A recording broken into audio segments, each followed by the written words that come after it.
Student, कैसे हैं आप सभी। तो आज का हमारा टॉपिक है कारक, और हम आज कारक के बारे में पढ़ेंगे कि कारक किसे कहते हैं। तो आइए शुरू करते हैं। कारक किसे कहते हैं, ठीक है। वैसे तो आप सभी ने पढ़ा होगा कि कारक किसे कहते हैं, ठीक है, और सभी को याद भी होगा। लेकिन आइए, जिसको याद है वो एक बार रिवीजन कर लेंगे, और जिसको नहीं आता वो सीख लेंगे, ठीक है। तो शुरू करते हैं। कारक कारक वह है जो वाक्य में संज्ञा या सर्वनाम का क्रिया या दूसरे शब्दों से संबंध बताता है, ठीक है। जैसे हमने बोला कि सीता ने खाया, महेंद्र ने गाया, राम ने रावण को मारा। अब देखिए कैसे संबंध बता रहा है कारक। सीता क्या है, संज्ञा है, ठीक है, और खाया, ठीक है, खाया क्या है, क्रिया है। तो सीता, अगर हम लिखें कि सीता खाया, अगर हम लिखें कि सीता खाया, अगर हमने लिखा कि सीता खाया, ये अच्छा लग रहा है, नहीं लग रहा है ना। ये इससे संबंध बता रहा है, ठीक है। सीता ने, जो यहाँ पर ये परसर्ग लगा हुआ है, जो विभक्ति लगी हुई है, हम इस कारक चिन्ह को परसर्ग या विभक्ति कहते हैं, ठीक है। ने, को, ये सब हमारे क्या हैं, परसर्ग या विभक्ति है। इसी को हम क्या कहते हैं, कारक कहते हैं। और हिंदी में कारक कितने प्रकार के होते हैं, 8 प्रकार के होते हैं, ठीक है। आज हम उसी को देखेंगे। तो आपको समझ में आ गया होगा कि कारक क्या होता है, जो संज्ञा या सर्वनाम का क्रिया या किसी अन्य शब्द के साथ संबंध को दिखाते हैं। मैंने आपको बता दिया है ना। चलिए शुरू करते हैं। कारक के प्रकार। अभी जैसे मैंने बताया कि कारक के कितने प्रकार हैं, 8 प्रकार हैं, ठीक है। अब देखें, देखो मैंने यहाँ पर दे रखा है कि इसके 8 प्रकार हैं। कौन कौन से, ये आपको रटना पड़ेगा, ठीक है। क्या, इसको आपको रटना पड़ेगा। कर्ता ने कर्म को करण से, संप्रदान के लिए अपादान से, संबंध काके की, अधिकरण में पर, संबोधन हे ओ अरे। ये आपको एकदम रट्टा होना चाहिए, ठीक है। कर्ता ने का क्या मतलब है, यानी कि जो काम को करता है, काम करने वाला। कर्ता ने, हम इसको ऐसे देखते हैं, राम ने, ठीक है। राम ने जो काम को कर रहा है वो कर्ता हो गया। उसमें कौन सी विभक्ति लगती है, ने। अगर आपके एग्जाम में आ गया कि राम ने फल खाया, तो किसने खाया, राम ने, तो यहाँ पर कौन सा कारक है, कर्ता कारक है, ठीक है, जो काम को कर रहा है, तो उसके लिए ने विभक्ति आती है। कर्ता ने कर्म को, ठीक है, कर्म को। अब जैसे यहाँ पे मैंने दे रखा कि राम ने रावण को, किसको, रावण को, ठीक है, जिसको, ठीक है। ये कर्म, जो हमारा कर्म होगा, ठीक है। करण से, जिसके द्वारा काम किया जाता है। राम ने रावण को किससे मारा था, बाण से मारा था, ठीक है। करण की विभक्ति क्या है, से है। संप्रदान के लिए, यानी कि किसके लिए मारा था, सीता को पाने के लिए, सीता के लिए, सीता को रावण से छुटकारा दिलाने के लिए, है ना, सीता के लिए। अपादान से, यहाँ पर भी से है और यहाँ पर भी से है, ठीक है। करण मतलब जो कोई चीज़ है, ठीक है, जिससे हम जो मतलब दिखाएगा कि इससे काम हो रहा है के द्वारा। यहाँ पर है अपादान से, ये है अलग होने के अर्थ में। जैसे रथ से उतरकर, अपादान वाला से क्या है, ये दूरी दिखाएगा, अलगाव दिखाएगा। जैसे पेड़ से फल गिरा, पेड़ से पत्ता गिरा, अलग होने के अर्थ में ये आपको दिखाएगा।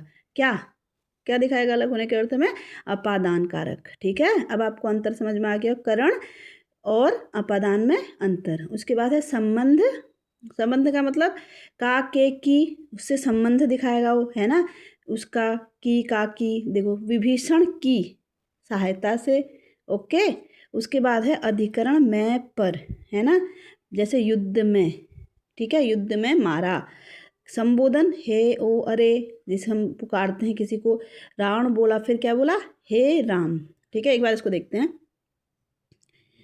राम ने रावण को बाण से सीता के लिए रथ से उतरकर विभीषण की सहायता से युद्ध में मारा, और रावण क्या बोला, हे राम बोला। अब इसको इस ट्रिक से भी याद कर सकते हैं, ठीक है।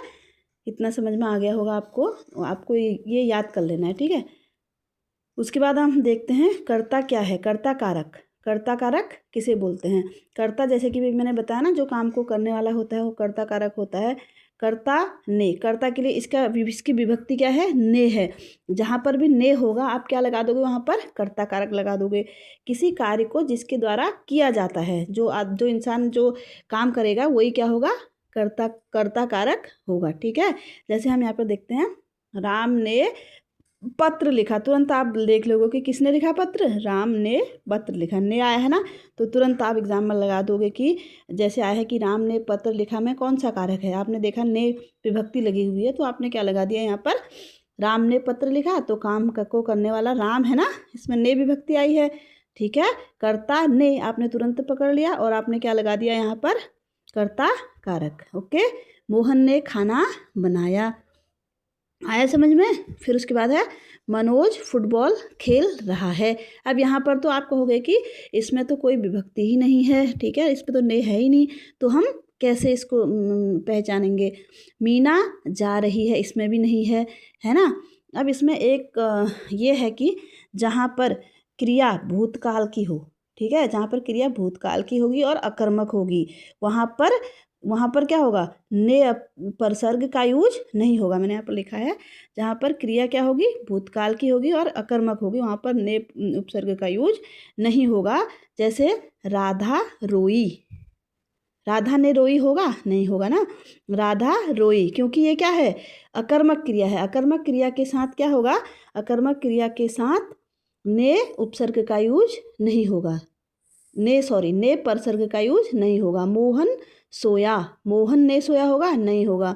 ठीक है, मोहन सोया, इसको आपको ऐसे दिमाग लगाना पड़ेगा कि ये क्या है, इसका ये नियम याद रखना पड़ेगा कि क्रिया क्या है, अकर्मक है, तो यहाँ पर ने परसर्ग का यूज नहीं होगा। रोहन हंसा, रोहन ने हंसा होगा, नहीं होगा। ठीक है, राम जाता है, और इसके अलावा एक तो आपका ये हो गया कि अकर्मक है, ठीक है, तो हमारा ने परसर्ग का यूज नहीं होगा। ठीक है, दूसरा है वर्तमान काल और भविष्य काल में भी, ठीक है, ने का प्रयोग नहीं होगा। ठीक है, अगर क्रिया क्या है, वर्तमान और भविष्य काल में है, तो उसमें भी ने का यूज नहीं होगा। जैसे देखो, राम जाता है, वर्तमान काल है ना, राम जाएगा, राम काम करने वाला तो राम ही है, यहाँ पर ने नहीं है। हर जगह ये नहीं होगा कि आपको विभक्ति दे रखी है, आपको ये दिमाग लगाना पड़ेगा, यहाँ पर इस नियम को याद करना पड़ेगा। ठीक है, अगर वो प्रेजेंट में है, अगर वो वर्तमान काल में है, तो वहाँ पर ने का यूज नहीं होगा, विभक्ति नहीं होगी। राम जाएगा, यहाँ पर भी ये फ्यूचर में है ना, यानी कि भविष्य काल में है, तो इसमें भी ने का यूज नहीं होगा। ओके, चलिए, ये आपको ये नियम याद रखना है। नेक्स्ट हम देखते हैं कर्ता कारक, आई होप आपको समझ में आ गया होगा। दूसरा हमारा है कर्ता ने कर्म को, कर्म में क्या है, कर्म कारक को हो गया ना, कर्म मतलब जिस पर कार्य का प्रभाव पड़े। ठीक है, जैसे रोहन ने सांप को मारा, ठीक है, अब किसको मारा, सांप को मारा, क्रिया का प्रभाव का किस पर पड़ रहा है, सांप पर पड़ रहा है। ठीक है, रोहन ने किसको मारा, उसने सांप को मारा, है ना, ये हमारा क्या हो जाएगा, कर्म कारक हो जाएगा। राम ने किताब को पढ़ा, किसको पढ़ा, किताब को पढ़ा। देखिए, अगर आपको देखो, आप इसमें डाउट होगा आपको कि रोहन ने सांप को मारा, इसमें दो चीज़ें दे रखी है ना, रोहन ने सांप को मारा, आप कहोगे कि भैया ये तो रोहन ने, ये तो कर्ता कारक भी हो सकता है ना, या आप इसमें कर्ता कारक लगाएं या हम या फिर इसमें कर्म कारक लगाएं। देखिए, इसमें चाहे कितने भी हों, लेकिन आपको लास्ट वाला देखना है। रोहन ने सांप को मारा, सांप है ना लास्ट में, सांप को वाला है ना, जो परसर्ग लास्ट वाला होगा, अंतिम वाला होगा, आपको उसको देखना है। ओके, और उसी को आपको टिक कर देना है। समझ में आ गई बात। चलिए, राम ने किताब को पढ़ा, ठीक है, राम ने किसको पढ़ा, किताब। अब ने परसर्ग भी है यहाँ पर, इसको नहीं देखोगे आप देखोगे कर्म को। ठीक है, कर्म है ना हमारा, किताब को पढ़ा, को परसर्ग आया है ना, तो आप लगा दोगे कर्म है। ओके, देखो, राम ने रावण को मारा, रावण को मारा ना, तो ये क्या हो जाएगा, कर्म कारक। उसने पत्र लिखा, इस पे है कहीं विभक्ति, नहीं है, नहीं है ना, कोई विभक्ति नहीं है। उसने पत्र को लिखा, ये नहीं होगा। ठीक है, अब जहाँ पर सजीव चीज़ें होंगी वहाँ पर क्या होगा, वहाँ पर विभक्ति आएगी को। ठीक है। जहाँ पर सजीव चीज़ें होंगी जैसे राम है, बिल्ली है, कुत्ता है, अगर ये सब चीज़ हैं तो वहाँ पर विभक्ति आपकी को देखने को मिलेगी। अगर कहीं पर निर्जीव है, कोई निर्जीव कर्म है तो वहाँ पर हमारी विभक्ति नहीं आएगी। अब देखो यहाँ पर क्यों नहीं आई को, हमें ऐसे दिमाग लगाना पड़ेगा क्योंकि पत्र, उसने पत्र लिखा, पत्र को लिखा तो नहीं होगा ना, उसने पत्र लिखा, ये निर्जीव है पत्र हमारा, तो यहाँ पर को विभक्ति नहीं आएगी, उसने पत्र लिखा आएगा। और हम यहाँ पर क्या क्या लगाएंगे कि यहाँ पर क्या है, कर्म कारक है। हमें ये पता चल गया कि यहाँ पर क्या है, उसने पत्र को ही तो लिखा है ना, है ना, उसने क्या लिखा, पत्र को लिखा, कर्ता ने कर्म को, किसको लिखा, पत्र को लिखा। ओके, को यहाँ पर विभक्ति हमारी आएगी नहीं क्योंकि ये क्या है, निर्जीव है, ये याद रखना है आपको। ओके, यहाँ पे मैंने लिखा भी है, जब भी कर्ता ने कारक और कर्म को कारक दोनों आए तो वहाँ कर्म कारक होगा। जैसे राम ने रावण को मारा, आया समझ, जब दोनों ही आएंगे जो, तो हम उसका लास्ट वाला देखेंगे, ठीक है, उसका जो अंतिम वाला होगा उसको देखेंगे। निर्जीव कर्म के साथ को विभक्ति का प्रयोग नहीं होगा। ओके, या आप नोट भी कर सकते हैं, ये इम्पोर्टेंट चीज़ें हैं, कुछ इसके नियम हैं। तुरंत हमें केवल विभक्ति ही नहीं देखनी है, अगर हम खाली विभक्ति को देखेंगे, अगर दिमाग नहीं लगाएंगे तो हमारा क्वेश्चन गलत हो सकता है। कुछ इसके नियम देख लेने हैं, ठीक है, थोड़ा बहुत है नियम, बाकी आपको दिमाग लगाना है। ठीक, आगे देखते हैं। उसने किताब पढ़ी, ठीक है, उसने किताब को पढ़ा नहीं होगा ना, किताब निर्जीव है ना, इसलिए किताब क्या है, निर्जीव है, इसलिए यहाँ पर को विभक्ति नहीं आया है। तो आप इसमें क्या लगाओगे, कर्म। मैंने आम को खाया होगा, नहीं, आम भी निर्जीव है, आम खाया। ओके, ये सब क्या है, कर्म कारक है। अब देखते हैं हमारा थर्ड, करण कारक। करण यानी कि से, जो हमारा साधन होगा, वह साधन जिसके द्वारा कोई कार्य किया जाता है, ठीक है, जिसके द्वारा हम किसी कार्य को करते हैं उसको हम करण बोलते हैं, करण से। इसकी विभक्ति क्या है, से है, करण से। ओके, जिसके द्वारा हम काम को करेंगे, ठीक है, साफ नहीं दिख रहा, लग रहा है ना, जैसे वह कलम से लिखता है। अब ये हमारा जैसे वाक्य आ गया आपके एग्जाम में कि वह कलम से लिखता है, में कौन सा कारक है, आप क्या लगा दोगे, से आया है ना यहाँ पर, कलम के द्वारा ना, से या द्वारा, जिससे काम हो रहा है, ठीक है, करण से भी हो सकता है, के द्वारा भी हो सकता है, ठीक है, कर्ता ने कर्म को करण से, के द्वारा। ओके, चलिए, वह कलम से लिखता है, किससे लिख रहा है, कलम के द्वारा काम हो रहा है ना, तो आप क्या लगा दोगे, करण कारक। मैंने फूलों से माला बनवाई, फूलों के द्वारा तो बनी माला, ठीक है, फूलों से आया है विभक्ति, देखिए, तो यहाँ पर क्या है, करण कारक है। रोहित ने चाकू से सब्जी काटी, रोहित ने किससे काटी सब्जी, चाकू से, ये हमारा साधन है ना चाकू, तो उससे उसने काम किया। ओके, जैसे राम ने रावण को बाण से, बाण क्या था वहाँ पर, अभी मैंने वहाँ पर दिखाया था ना आपको, बाण से मारा है ना, तो वो हमारा क्या हो गया, साधन हो गया। चाकू से सब्जी काटी, से हो गया।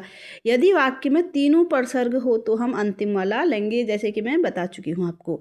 ओके, जैसे राम ने रावण को बाण से मारा, राम ने, इसमें कर्ता भी है, रावण को, इसमें कर्म भी है, बाण से, इसमें करण भी है, तो हम क्या लेंगे, इसमें करण कारक लेंगे। ओके, बाण से ये वाला कारक हम इसमें लेंगे, ठीक है। तो आगे का हम जो 5 टाइप और बच चुके हैं, इसको हम नेक्स्ट वीडियो में देखेंगे। अभी आज के लिए इतना ही, थैंक यू।